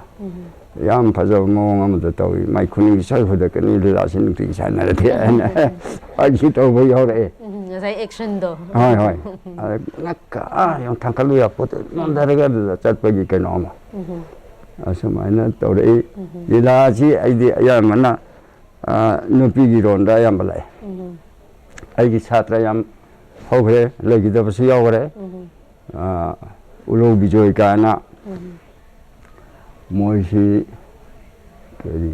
ꯃꯣꯏꯅ ꯀꯨꯝꯕ ꯑꯩ ꯁꯥꯇ꯭ꯔꯅꯤ ꯃꯥ ꯆꯍꯤ ꯑꯍꯨꯝ ꯑꯩꯒꯤꯗ ꯂꯩꯔꯝꯃꯤ ꯑꯗꯒꯤ ꯏꯕꯣꯆꯥ ꯍꯥꯏꯅ ꯍꯤꯌꯥꯡꯊꯥꯡ ꯑꯁꯣꯝꯗꯒꯤ ꯀꯥꯃꯤꯈꯥ ꯁꯪꯒꯤꯠ ꯃꯟꯗꯟꯒꯤ ꯃꯅꯥꯛ ꯀꯩꯅꯣ ꯑꯁꯣꯝꯗꯒꯤ ꯏꯕꯣꯆꯥ ꯀꯥꯏꯅ ꯑꯩꯈꯣꯏꯅ ꯁꯦꯝꯖꯔꯛꯄꯅꯤ ꯑꯗꯒꯤ ꯁꯖꯤꯛ ꯊꯕꯥ ꯍꯥꯏꯗꯅ ꯑꯋꯥꯡ ꯑꯣꯖꯥꯒꯤꯅꯤ ꯑꯗꯨꯁꯨ ꯑꯩꯈꯣꯏ ꯁꯤꯗꯩ ꯑꯉꯥꯡ ꯑꯃ ꯅꯨꯄꯤ ꯁꯥꯕꯤ ꯑꯩꯅ ꯁꯦꯝꯖꯈꯤꯕꯅꯤ ꯑꯗꯩ ꯏꯊꯥꯏꯗꯒꯤ ꯏꯕꯣꯆꯥ ꯍꯥꯏꯅ ꯌꯥꯝ ꯀꯨꯏꯅ ꯀꯨꯝꯖꯔꯝꯃꯦ ꯑꯩ ꯁꯥꯇ꯭ꯔ ꯈꯔ ꯂꯩꯈꯤ ꯍꯧꯖꯤꯛꯇꯤ ꯂꯩꯈꯤꯗꯕꯁꯨ ꯌꯥꯎꯔꯦ ꯃꯇꯝꯗꯨ ꯆꯤꯡꯂꯦꯟ ꯍꯣꯏ ꯍꯧꯖꯤꯛꯀꯤ ꯃꯌꯥꯝꯅ ꯃꯃꯤꯡ ꯆꯠꯂꯤꯕ ꯆꯤꯡꯂꯦꯟꯁꯦ ꯃꯣꯏꯁꯤ ꯃꯇꯝꯗ ꯅꯍꯥ ꯑꯣꯏꯅ ꯑꯩꯈꯣꯏꯗ ꯃꯥꯅ ꯍꯦꯛ ꯍꯥꯏ ꯇꯥꯖꯧꯕꯤ ꯑꯩꯕꯨ ꯅꯣꯏꯒꯤ ꯂꯤꯂꯥꯁꯤ ꯃꯇꯨꯡ ꯑꯃꯨꯛꯇꯗꯤ ꯏꯟꯒꯦꯃꯤ ꯌꯥꯝ ꯅꯨꯡꯁꯤꯌꯦ ꯆꯤꯡꯂꯦꯟꯗꯣ ꯑꯗꯨꯃꯥꯏꯅ ꯇꯧꯃꯤꯟꯅꯔꯛꯏ ꯈꯜꯂꯨꯕꯗ ꯌꯥꯝ ꯅꯨꯡꯁꯤꯕ ꯋꯥꯔꯤꯅꯤꯗ ꯑꯩꯈꯣꯏꯅ ꯄꯥꯝꯖꯕ ꯂꯝꯗꯨꯗ ꯍꯣꯏ ꯍꯣꯏ ꯑꯩꯈꯣꯏ ꯆꯠꯆꯔꯨꯕꯒꯤ ꯑꯩꯈꯣꯏꯒꯤ ꯃꯍꯥꯎ ꯊꯣꯛꯅ ꯍꯥꯏꯇꯥꯔꯦ ꯃꯍꯥꯎ ꯌꯥꯎꯅ ꯍꯣꯏ ꯂꯤꯂꯥꯗ ꯀꯨꯝꯖꯔꯛꯄ ꯑꯩꯈꯣꯏ ꯑꯣꯖꯥꯅ ꯍꯧꯖꯤꯛ ꯀꯨꯝꯖꯔꯛꯏꯕ ꯀꯩꯅꯣꯁꯤ ꯉꯁꯤꯐꯥꯎꯗ ꯀꯨꯝꯕꯤꯔꯛꯄ ꯍꯥꯏꯇꯥꯔꯦꯀꯣ ꯍꯣꯏ ꯍꯧꯖꯤꯛ ꯍꯣꯏ ꯍꯧꯖꯤꯛꯇꯤ ꯑꯗꯨꯝ ꯂꯦꯞꯄꯤꯔꯕ ꯑꯣꯖꯥ ꯀꯃꯥꯏꯅ ꯇꯧꯋꯤ ꯑꯇꯩ ꯍꯧꯖꯤꯛꯇꯤ ꯑꯩ ꯂꯥꯏꯟꯁꯤ ꯀꯃꯥꯏꯅ ꯇꯧꯋꯤ ꯆꯠꯄꯁꯨ ꯉꯝꯗ꯭ꯔꯦ ꯑꯗ ꯑꯩꯈꯣꯏ ꯅꯥꯀꯣꯂꯥ ꯗ꯭ꯔꯃꯥꯇꯤꯛ ꯌꯨꯅꯤꯌꯟ ꯑꯗꯨꯝ ꯂꯩ ꯑꯩꯅ ꯑꯩꯈꯣꯏꯒ ꯇꯧꯃꯤꯟꯅꯔꯝꯕ ꯑꯍꯜꯂꯣꯟꯁꯤꯡ ꯈꯔ ꯂꯣꯏꯅ ꯑꯌꯥꯝꯕ ꯂꯩꯈꯤꯗ꯭ꯔꯦ ꯑꯩꯈꯣই ꯑꯅꯤ ꯑꯍꯨꯝꯗ ꯉꯥꯏꯁꯜꯂꯛꯑ ꯃꯥꯜꯂꯦ ꯑꯇꯩꯗꯤ ꯅꯍꯥ ꯉꯥꯛꯇꯅꯤ ꯑꯗ ꯃꯣꯏꯗ ꯁꯤꯜꯂꯒ ꯅꯣꯏ ꯇꯧꯔꯣ ꯑꯣꯏꯅꯅꯕ ꯍꯥꯏꯕꯗ ꯅꯍꯥꯅꯤꯅ ꯃꯇꯤꯡ ꯐꯨꯗꯣꯛꯄ ꯉꯝꯗꯦ ꯌꯥꯎꯏ ꯂꯥꯡꯃꯩꯗꯣꯡꯗ ꯑꯗꯩ ꯔꯣꯃꯣꯟ ꯊꯤꯌꯦꯇꯔꯗ ꯀꯩꯅꯣ ꯑꯩꯈꯣꯏ ꯗ꯭ꯔꯃꯥꯗꯁꯨ ꯌꯥꯝꯅ ꯎꯠꯈ꯭ꯔꯦ ꯑꯗꯨ ꯄ꯭ꯔꯥꯏꯖ ꯐꯪꯕ ꯌꯥꯎꯏ ꯀꯃꯦꯗꯤꯌꯥꯟꯒꯨꯝꯕ ꯀꯩꯅꯣꯒꯨꯝꯕ ꯑꯩꯈꯣꯏꯒꯤ ꯑꯉꯥꯡꯁꯤꯡꯗ ꯁꯨꯃꯥꯏꯅ ꯁꯨꯝ ꯃꯇꯝ ꯂꯦꯜꯂꯦ ꯑꯁꯤꯅ ꯍꯧꯖꯤꯛꯇꯤ ꯆꯠꯄ ꯉꯝꯗ꯭ꯔꯕꯅꯤꯅ ꯁꯤꯒꯤ ꯑꯁꯥꯗꯨ ꯄꯥꯝꯃꯤ ꯍꯥꯏꯗꯨ ꯉꯥꯏꯔꯦ ꯆꯠꯄ ꯉꯝꯗ꯭ꯔꯦ ꯂꯤꯂꯥ ꯇꯣꯛꯑ ꯃꯇꯨꯡꯗ ꯋꯥꯈꯜꯁꯤ ꯅꯨꯡꯉꯥꯏꯈꯤꯗꯕꯅ ꯑꯩꯒꯤ ꯃꯅꯥꯛꯁꯤꯗ ꯂꯤꯂꯥ ꯁꯥꯟꯅꯕꯗ ꯂꯤꯂꯥ ꯄꯥꯔꯇꯤ ꯂꯤꯂꯥ ꯃꯆꯥ ꯑꯩꯈꯣꯏꯒꯤ ꯙꯣꯂꯣꯛ ꯃꯈꯣꯟꯁꯦ ꯅꯥꯗ ꯇꯥꯕ ꯅꯠꯇꯅ ꯆꯪꯁꯜꯂꯒ ꯌꯦꯡꯅꯤꯡꯗ꯭ꯔꯦ ꯅꯨꯡꯉꯥꯏꯇꯕ ꯐꯥꯎꯈ꯭ꯔꯦꯕ ꯑꯣ ꯑꯩꯈꯣꯏꯁꯨ ꯁꯨꯃꯥꯏꯅ ꯃꯌꯥꯏꯗ ꯁꯃꯥꯖꯒꯤ ꯁꯦꯕꯥ ꯇꯧꯔꯝꯃꯤꯀꯣ ꯑꯗꯨꯕꯨ ꯉꯁꯤꯗꯤ ꯁꯃꯥꯖꯒꯤ ꯁꯦꯕꯥ ꯇꯧꯕ ꯉꯝꯈꯤꯗ꯭ꯔꯦꯀꯣ ꯍꯥꯏꯕ ꯋꯥꯈꯜꯁꯤꯅ ꯂꯤꯂꯥ ꯆꯪꯕꯅ ꯌꯦꯡꯅꯤꯡꯗꯦ ꯏꯅꯥꯛꯇ ꯀꯣꯟꯊꯣꯡꯗ ꯁꯥꯟꯅꯕ ꯂꯤꯂꯥ ꯑꯉꯥꯡꯁꯤꯡꯅ ꯌꯦꯡꯉꯒ ꯑꯩꯗꯤ ꯌꯦꯡꯗ꯭ꯔꯦ ꯃꯈꯣꯟ ꯇꯥꯏ ꯃꯥꯏꯛꯇ ꯑꯗꯨ ꯃꯉꯥꯏꯔꯦ ꯑꯩꯈꯣꯏꯒꯤ ꯇꯥꯛꯄꯤꯕ ꯇꯝꯕꯤꯕ ꯑꯗꯨꯗꯤ ꯑꯗꯨꯝ ꯑꯣꯖꯥꯅ ꯒꯥꯏꯗ ꯑꯗꯨꯝ ꯑꯣꯏꯔꯒ ꯑꯗꯨꯝ ꯇꯧꯕꯤꯔꯤꯕ꯭ꯔꯣ ꯑꯣꯖꯥ? ꯍꯣꯏ ꯍꯣꯏ ꯑꯗꯨꯒꯨꯝꯕꯗꯨꯗꯤ ꯂꯥꯛꯏ ꯏꯅꯥꯎꯁꯤꯡ ꯍꯧꯖꯤꯛꯁꯨ ꯗ꯭ꯔꯃꯥ ꯑꯩꯈꯣꯏꯒꯤ ꯑꯉꯥꯡꯁꯤꯡ ꯃꯌꯥꯝ ꯑꯃ ꯄꯥꯕꯨꯡ ꯁꯤꯒꯤ ꯃꯇꯦꯛꯇ ꯅꯨꯄꯤꯒꯤ ꯔꯣꯜꯗ ꯁꯤ ꯀꯔꯝꯍꯥꯏꯅ ꯍꯥꯏꯒꯗꯒꯦ ꯁꯤ ꯑꯦꯛꯁꯟꯁꯤ ꯂꯥꯛꯑꯦ ꯑꯩ ꯐꯨꯏ ꯑꯩꯗꯤ ꯑꯉꯥꯡꯁꯦ ꯅꯨꯄꯤ ꯃꯆꯥ ꯃꯧ ꯃꯆꯥꯁꯤꯡꯁꯦ ꯂꯤꯂꯥ ꯀꯨꯝꯕꯗ ꯃꯊꯛ ꯌꯥꯎꯗꯦꯅ ꯑꯩ ꯄꯨꯕꯅꯤ ꯃꯣꯏ ꯍꯔꯥꯎꯏ ꯑꯩ ꯁꯨꯝ ꯑꯦꯛꯁꯟꯁꯦ ꯇꯧ ꯍꯥꯏꯌꯨ ꯅꯪ ꯍꯥꯏꯗꯨ ꯀꯔꯤꯅꯣ ꯇꯥꯒꯦ ꯄꯥꯕꯨꯡ ꯁꯤꯅꯤ ꯁꯤꯅꯤ ꯍꯥꯏ ꯑꯗꯩ ꯃꯤꯒꯤ ꯇꯥꯔꯒꯦꯠ ꯌꯧꯔꯝꯗꯥꯏꯁꯤꯗ ꯈꯪꯍꯟ ꯍꯟꯇꯣꯔꯛꯄꯒꯨꯝꯕ ꯌꯥꯎꯔꯛꯑꯦꯕ ꯑꯁꯤꯗ ꯑꯩꯒꯤ ꯇꯣꯉꯥꯟꯕ ꯀꯩꯅꯣ ꯑꯃ ꯂꯥꯛꯑꯦꯕ ꯐꯥꯎꯔꯛꯑꯦꯕ ꯑꯗꯩꯗꯤ ꯇꯥꯔꯝꯕ ꯆꯩ ꯃꯆꯥ ꯑꯃ ꯇꯧꯔ ꯍꯦꯛꯇ ꯃꯀ꯭ꯂꯥꯞꯇ ꯁꯦꯠꯂꯗꯤ ꯀꯟꯖꯥꯠꯅꯤ ꯑꯩꯗꯤ ꯑꯗ ꯃꯣꯏꯅ ꯑꯩꯕꯨ ꯌꯥꯝ ꯂꯨꯅ ꯇꯧꯋꯦ ꯑꯁ ꯄꯥꯕꯨꯡꯅ ꯁꯨꯃꯥꯏꯅ 5-6ꯇꯪ 10ꯇꯪ ꯅꯩꯅꯕꯤꯔꯝꯃꯗꯤꯅꯦ ꯑꯩ ꯌꯥꯝꯅ ꯃꯃꯤꯡ ꯆꯠꯄ ꯑꯣꯏꯒꯅꯤꯗꯣ ꯍꯥꯏꯅ ꯅꯨꯡꯁꯤꯕꯤꯕ ꯀꯅꯥꯒꯨꯝꯕ ꯁꯥꯇ꯭ꯔꯁꯤꯡ ꯌꯥꯎꯋꯤ ꯁꯨꯃꯥꯏꯅ ꯇꯧꯔꯛꯏ ꯇꯧꯒꯦꯅ ꯈꯟꯕ ꯊꯕꯛꯁꯤꯗꯤ ꯃꯇꯤꯡ ꯐꯨꯗꯣꯛꯄ ꯑꯩ ꯁꯤꯕ ꯅꯥꯕ ꯀꯤꯗꯕ ꯑꯩ ꯅꯤꯡꯈꯤꯕ ꯊꯕꯛꯁꯤꯗ ꯆꯨꯝꯅ ꯐꯨꯗꯣꯛꯄ ꯇꯧꯅꯦ ꯍꯥꯏꯗꯅ ꯑꯩꯗꯤ ꯌꯥꯝꯅ ꯉꯥꯡꯒꯜꯂꯦ ꯑꯗꯨ ꯃꯣꯏꯅꯁꯨ ꯑꯩꯅ ꯉꯥꯡꯕꯁꯤ ꯌꯥꯝ ꯅꯨꯡꯁꯤꯕꯤ ꯑꯗꯨꯒ ꯑꯩꯈꯣꯏꯒꯤ ꯒꯣꯕꯤꯟꯗ ꯚꯛꯇꯤ ꯁꯃꯥꯖꯀꯤꯁꯨ ꯁꯦꯀ꯭ꯔꯦꯇꯔꯤ ꯑꯣꯏꯕꯤꯕ ꯃꯥꯜꯂꯦ ꯑꯩ ꯁꯦꯀ꯭ꯔꯦꯇꯔꯤ ꯁꯤꯒꯤ ꯃꯇꯥꯡꯗꯁꯨ ꯍꯥꯏꯐꯦꯠꯇꯪ ꯆꯍꯤ 3 ꯑꯣꯏꯖꯔꯝꯃꯤ ꯑꯗꯩ ꯂꯤꯂꯥꯁꯤ ꯇꯣꯛꯏ ꯏꯃꯥꯁꯤ ꯕꯕꯥ ꯁꯣꯟꯖꯜꯂꯛꯄ ꯑꯗꯒꯤ ꯏꯃꯥꯅ ꯈꯔ ꯀꯜꯂꯤ ꯃꯇꯝꯁꯤꯗ ꯏꯕꯨꯡꯉꯣ ꯅꯪ ꯂꯝ ꯆꯠꯄꯁꯤ ꯄꯣꯊꯥꯔꯣ ꯑꯩ ꯁꯣꯟꯖꯜꯂꯛꯑꯦ ꯑꯗꯨꯅ ꯌꯨꯝꯁꯤ ꯀꯅꯥꯝꯇ ꯅꯪꯒꯤ ꯅꯈꯥꯗ ꯂꯩꯇꯦ ꯃꯨꯗꯛꯁꯨ ꯂꯩꯇꯦ ꯌꯨꯝꯁꯤ ꯁꯨꯝ ꯍꯨꯟꯗꯣꯛꯇꯨꯅ ꯑꯩꯈꯣꯏꯅ ꯄꯥꯡꯒꯜ ꯀꯜꯂꯤꯉꯩꯗ ꯅꯪ ꯀꯨꯁꯤ ꯇꯧꯗꯨꯅ ꯆꯠꯄꯗꯣ ꯌꯥꯝꯅ ꯅꯨꯡꯉꯥꯏ ꯑꯩꯈꯣꯏꯁꯨ ꯂꯩꯕꯥꯛ ꯁꯦꯕꯥꯅꯦ ꯈꯜꯂꯒ ꯄꯦꯜꯂꯤ ꯑꯗꯨꯕꯨ ꯍꯧꯖꯤꯛꯇꯤ ꯄꯥꯡꯒꯜ ꯁꯣꯜꯂꯕꯅꯤ ꯅꯪ ꯂꯥꯞꯅ ꯆꯠꯍꯟꯅꯤꯡꯗ꯭ꯔꯦ ꯈꯔ ꯐꯗꯅ ꯍꯥꯏꯔꯒ ꯂꯥꯏꯔꯤꯛ ꯊꯤꯕ ꯍꯥꯏꯕꯗꯨ ꯑꯩꯈꯣই ꯁꯤꯗ ꯃꯈꯥꯁꯦ ꯂꯥꯏꯅꯤꯡꯊꯧ ꯀꯧꯏ ꯊꯪꯅꯔꯤꯁꯦ ꯄꯨꯈ꯭ꯔꯝꯕꯝ ꯒꯟꯗ ꯁꯤꯡ ꯀꯧꯏ ꯃꯥꯁꯤꯒ ꯑꯩꯈꯣꯏ ꯑꯍꯟꯁꯤꯒ ꯁꯨꯝ ꯇꯤꯟꯅꯔꯝꯕꯗꯒꯤ ꯃꯥꯅ ꯂꯥꯛꯑꯒ ꯏꯕꯨꯡꯉꯣ ꯅꯪ ꯁꯃꯥꯖꯒꯤ ꯁꯦꯕꯥ ꯇꯧꯔꯛꯄ ꯂꯩꯕꯥꯛ ꯀꯣꯏꯔꯛꯄ ꯃꯤꯅꯤ ꯅꯪ ꯅꯥꯝ ꯁꯣꯜꯂꯣ ꯂꯥꯏꯔꯤꯛ ꯇꯧ ꯀꯥꯗ ꯑꯩ ꯉꯝꯃꯣꯏ ꯃꯗꯨꯒꯤ ꯁꯛꯇꯤꯗꯣ ꯂꯣꯟ ꯑꯃꯅꯤ ꯂꯣꯟꯗꯣ ꯑꯩ ꯇꯝꯕꯗ ꯃꯇꯝ ꯌꯥꯝ ꯆꯪꯒꯅꯤ ꯁꯨꯡꯆꯪ ꯆꯪꯍꯜꯂꯣꯏ ꯅꯪꯒꯤ ꯅꯅꯥꯛꯇ ꯑꯩ ꯂꯥꯛꯑꯒ ꯅꯪꯕꯨ ꯑꯩꯅ ꯇꯝꯕꯤꯅꯤ ꯍꯥꯏꯅ ꯃꯥ ꯂꯥꯛꯑ ꯇꯝꯕꯤ ꯑꯗꯨꯗꯒꯤꯗꯤ ꯁꯨꯝ ꯇꯧꯗꯅ ꯑꯩ ꯅꯪ ꯄꯨꯊꯣꯛꯇꯕ ꯌꯥꯗ꯭ꯔꯦ ꯌꯥꯔꯅꯤ ꯃꯌꯥꯏ ꯄꯨꯊꯣꯛꯄ ꯌꯥꯔꯅꯤꯅ ꯅꯣꯡꯃ ꯁꯣꯁꯇꯤ ꯑꯃ ꯃꯥꯒ ꯑꯩꯒ ꯁꯣꯟꯃꯤꯟꯅꯩ ꯑꯩꯒꯤ ꯄꯨꯊꯕ ꯁꯣꯏꯕ ꯃꯌꯥꯝꯁꯦ ꯃꯥꯅ ꯐꯨꯀꯠꯂꯒ ꯃꯈꯣꯟ ꯄꯣꯔꯝꯃꯤ ꯃꯇꯝꯗ ꯃꯃꯤꯡ ꯂꯩꯕꯅꯤ ꯒꯟꯗꯁꯤꯡ ꯍꯥꯏꯅ ꯃꯥꯟꯇꯣꯛ ꯍꯣꯒꯥꯏꯕꯤ ꯍꯥꯏꯔ ꯈꯪꯉꯤ ꯃꯥꯁꯦ ꯑꯗꯨꯃꯥꯏꯅ ꯇꯧꯔꯒ ꯃꯥꯅ ꯆꯦꯟ ꯁꯨꯝ ꯇꯧꯗꯣꯏꯗꯤ ꯑꯧꯔꯥꯇ ꯌꯥꯎꯔꯛꯑꯦ ꯐꯤꯔꯣꯏ ꯁꯣꯜꯂꯛꯑꯦ ꯁꯣꯔꯥꯠ ꯁꯣꯜꯂꯛꯑꯦ ꯁꯨꯝ ꯆꯠꯊꯔꯛꯄꯗꯨꯅ ꯂꯥꯏꯔꯤꯛ ꯇꯧꯕ ꯑꯃꯁꯨ ꯑꯣꯏꯔꯛꯑꯦ ꯍꯥꯏꯕ ꯌꯥꯏ ꯍꯧꯖꯤꯛ ꯑꯗꯨꯝ ꯂꯥꯏꯔꯤꯛ ꯇꯧꯕꯁꯦ ꯑꯗꯨꯝ ꯆꯠꯄꯤꯔꯤ ꯑꯩ ꯍꯧꯖꯤꯛꯇꯤ ꯆꯠꯇ꯭ꯔꯦ ꯆꯠꯄ ꯉꯝꯗ꯭ꯔꯦ ꯌꯥꯝ ꯄꯨꯔꯥ ꯐꯥꯎꯗꯅ ꯇꯣꯞ ꯑꯣꯏꯕꯗꯤ ꯉꯝꯗ꯭ꯔꯒꯁꯨ ꯊꯦꯡꯅꯔꯤꯕ ꯃꯃꯤꯡ ꯂꯩꯕ ꯑꯣꯖꯥꯁꯤꯡ ꯅꯤꯉꯣꯝ ꯑꯣꯖꯥ ꯇꯣꯝꯕ ꯑꯗꯩ ꯍꯧꯕꯝ ꯃꯔꯛꯀꯤ ꯑꯩꯒ꯭ꯌꯥ ꯖꯥꯇꯤ ꯑꯗꯩ ꯊꯣꯡꯖꯨ ꯅꯤꯂꯝꯅꯤ ꯁꯨꯃꯥꯏꯅ ꯑꯗꯒꯤ ꯁꯣꯝꯗ ꯁꯃꯨꯔꯣꯝꯗ ꯊꯧꯕꯥꯜꯗ ꯑꯩ ꯂꯣꯏꯅ ꯂꯝꯕꯥ ꯇꯧꯔꯦ ꯏꯊꯥꯏ ꯕꯤꯔꯕꯥꯕꯨ ꯑꯦꯌꯔꯗꯒꯁꯨ ꯂꯥꯛꯄꯅꯤ ꯃꯣꯏ ꯑꯗꯨꯒꯨꯝꯕ ꯃꯌꯥꯝꯁꯦ ꯑꯩ ꯂꯣꯏ ꯄꯨꯜꯂꯝꯃꯦ ꯑꯗꯩꯗꯤ ꯍꯧꯖꯤꯛꯇꯤ ꯄꯥꯡꯒꯜ ꯁꯣꯜꯂꯛꯑꯕꯅꯤꯅ ꯊꯕꯛꯇꯨ ꯆꯠꯄ ꯉꯝꯃꯛꯇꯗꯅ ꯊꯥꯗꯣꯛꯈꯤꯕ ꯃꯇꯝꯗꯨꯗ ꯇꯥꯒꯟꯗꯁꯤꯅ ꯍꯥꯏꯔꯦ ꯀꯣꯅꯨꯡꯒꯤ ꯚꯛꯇꯤ ꯁꯥꯁꯇ꯭ꯔ ꯁꯃꯥꯖ ꯍꯥꯏꯕ ꯀꯩꯅꯣꯝꯃ ꯁꯪꯁꯊꯥꯟ ꯑꯃ ꯂꯩꯔꯤꯁꯦ ꯏꯕꯨꯡꯉꯣ ꯃꯨꯠꯈꯤꯕ ꯇꯥꯔꯦ ꯏꯌꯥꯝꯕꯗꯤ ꯑꯍꯜ ꯑꯣꯏꯔꯛꯑꯦ ꯅꯪꯅ ꯈꯔ ꯏꯕ ꯄꯥꯕ ꯉꯝꯃꯤ ꯅꯪ ꯃꯇꯝ ꯈꯔ ꯁꯦꯀ꯭ꯔꯦꯇꯔꯤ ꯄꯨꯑꯣꯅ ꯑꯩ ꯀꯣꯅꯨꯡꯒꯤ ꯚꯛꯇꯤ ꯁꯥꯁꯇ꯭ꯔ ꯁꯃꯥꯖ ꯍꯥꯏꯕ ꯑꯦꯁꯣꯁꯤꯌꯦꯁꯟ ꯑꯁꯤ ꯑꯩꯅ ꯄꯥꯏꯗꯅ ꯁꯦꯀ꯭ꯔꯦꯇꯔꯤ ꯑꯣꯏ ꯆꯍꯤ 2 ꯈꯔ ꯍꯦꯟꯅ ꯑꯣꯏꯔꯝꯃꯦ ꯑꯗꯨꯗꯒꯤꯗꯤ ꯀꯩꯅꯣꯔꯣꯝꯒꯤ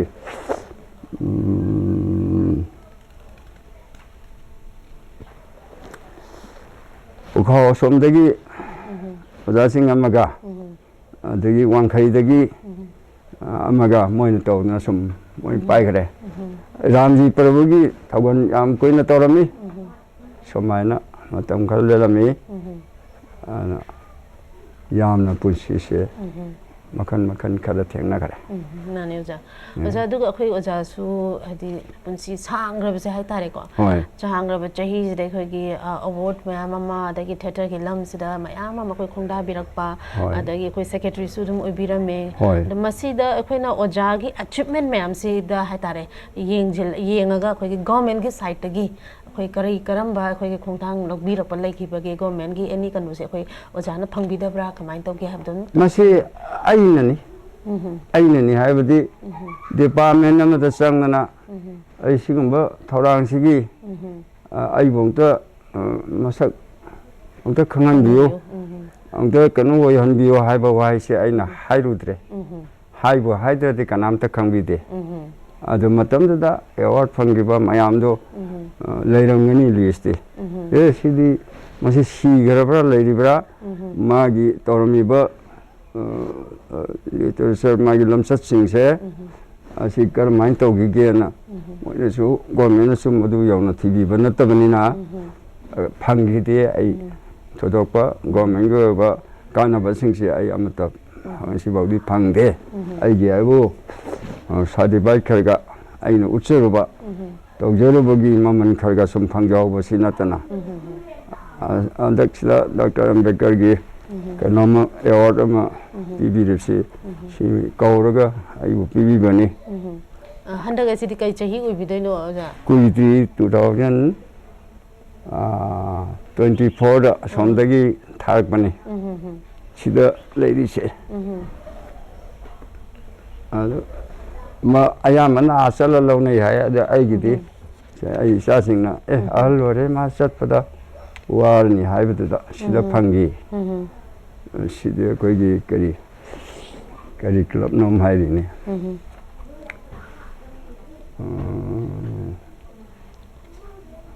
ꯁꯤꯒꯤ ꯑꯦꯋꯥꯔꯗꯁꯤꯁꯨ ꯑꯩꯈꯣꯏꯒꯤ ꯑꯥꯔꯠ ꯑꯦꯟ ꯀꯜꯆꯔꯒꯤ ꯂꯝꯁꯤꯗ ꯃꯥꯅꯤ ꯑꯩ ꯂꯤꯂꯥꯒꯤꯗ ꯑꯣꯏꯗꯣꯏꯕ ꯁꯤꯗ ꯁꯣꯝꯗ ꯂꯩꯔꯤꯕꯁꯤ ꯌꯥꯎꯔꯤ ꯁꯤ ꯂꯩꯔꯤꯁꯤ ꯑꯩ ꯁꯥꯔꯇꯤꯐꯤꯀꯦꯠ ꯉꯥꯛꯇꯅꯤ ꯑꯇꯣꯞꯄ ꯑꯝꯇ ꯌꯥꯎꯗꯦ ꯌꯥꯝ ꯅꯨꯡꯉꯥꯏꯖꯩ ꯑꯣꯖꯥ ꯑꯣꯖꯥꯒꯨꯝꯂꯕ ꯑꯩꯈꯣꯏ ꯊꯤꯌꯦꯇꯔ ꯑꯥꯔꯇꯤꯁ ꯌꯥꯝꯅ ꯇꯥꯡꯅ ꯍꯥꯏꯇꯥꯔꯦ ꯃꯌꯥꯝꯗ ꯑꯩꯈꯣꯏꯒꯤ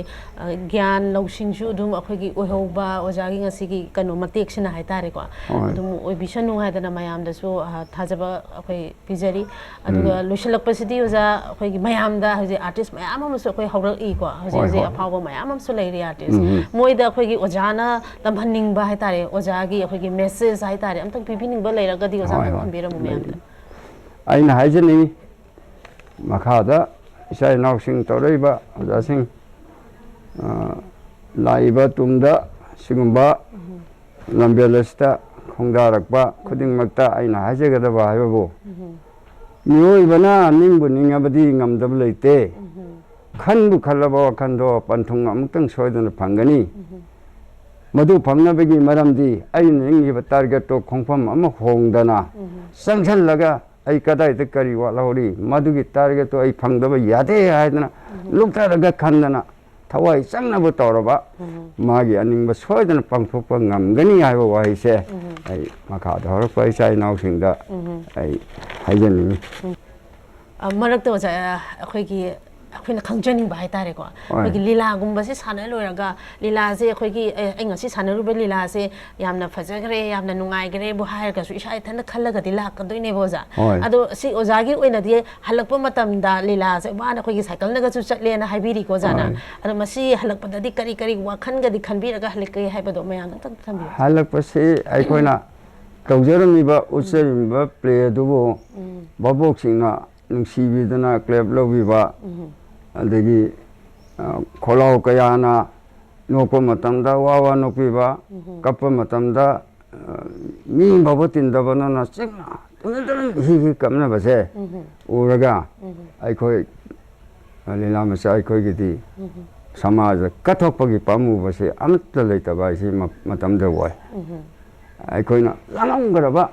코미디안나 뜨뜻한 노할라마가 싹 일단 돌아간다 아와버기 석담 마마기 소마 올라빠시다 마야만시나 닝바까이기드나 미터기 비신다라가 떠면 가리고만 달랑다는 레기버세 시다 거기 까톡보기 앞에는 것이 신나고해 아주가 성나 아와버 강단 산악버시나 아묵 일라시 할라빠 간다 가다이 보고 와나 거의 혼자버기 해보고 단나 산나링이다 안강 아마 야와요. 어제 아이고 보톡피는 이봐 이도는 사비 할시기 마사는 바네. 아주 마학세 허지직시 마디 마이마케 판다나 그노라에 마 보파볼레 빠메 알아박티드나 까디까기드리 아시기 안강시 피석피잉에다 아이나 마tamdo 마시 사히 तारी निपान ताराम के ngaya warmani asi aina nokegi frame thi me yelaga ma se aina dum pudo ni la chap kodingi wamu chale ma puni adagi kanoda ukhurlan da chale ma puni adagi sonda bisenpur morang sugnu chale ma puni ai second stan puni asmai pur lakpasina akoi iba hin khangi aidi wa ba chokthagan base bangan khar soli ma senada yadiana iba sina idon sabi sina ai se adam senani moi ani hom jiwari sa sa sakani han yengani ada aidi yam uigelle ada second se some wakande ti adum to angang jemsi yorinico aro thawna lak nomadi nang soinico angang duga karige tuminadana nang sokani nang gyanta jo 하이시 이바이신 아이고 해 라우비 능시비베데기 딱헬 까이 또만 뭐 공시다 제한지 맞던데 얌 수마이나 두칸시 얌 궁은데 하이가 또가 가리시 아이 미티 빵고 야더라 우이타라블리라 소 머리 산나로 로르 맞동 로타라 라안이나 세컨시 수마이선 타오타나 미티 빵 보트레 데 가이라 에디나 공게 눈타요 masigi experience nukti season lagi base gari si lapi na iba si brains dan kanguna me adai di khangna pangtok ke si soya yada ba ada gari si som naksal la kana hung lo na ai na kan de heli to ke mi si kangjeng chingya ba adu dai mate kharam chal ho dori adu de khar kan thobo ngam me de nomadi soi da ba ni ngam dam ni na toman mo khongi maning thang ban na la sida takal kai sa laibak padna langhong du sak yum da bai phawane anyang si puna sum uire sam thok pa sang si mi si pang thong am da lo tharam ni na ali cycle si nala se ge khata daga phai na tu bane ada hai se na tu re hai bo kan ji ding phau gi de gi aina angang ja na ko le angang gi ko le khut na namaga tu min ne ye adai iba isine aingonda saibasi saiba yaba saire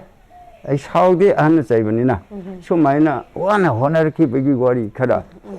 leye ado anjingina ai bo yam luna to bigi soiraba bhaboda mabung penda bai saijabani ayo phaning bagi ni khalle baina sumai loina raki 타가처리 여자부 마시 오자나 거기 얌나 땅라바 마탐 khara kachik khaidok piraga khagi punchigi oiba khagi asigi lega nugi lamda theater gi lamsida khagi karamna changake aduga kamdongna khagi theater sida ekhne leirakke amadi struggle mayam ama khoi awanungai mayam ama khoi mayokna gi ba adagi nungai ba kaya ma phangi ba adugi samlappa wari mayam ama thambiram bagi damakta ojabu haningai leitana thagachoy oja la piriba ngasi lengireba mami tv gi lazim ane sinau sing punamu aina ai mai degi amuka na kai khomna bo seri thagat ko phomlok seri loine na ngasi gi thora miyeng tabiri ko khuding mapu amuka hna khurum cheri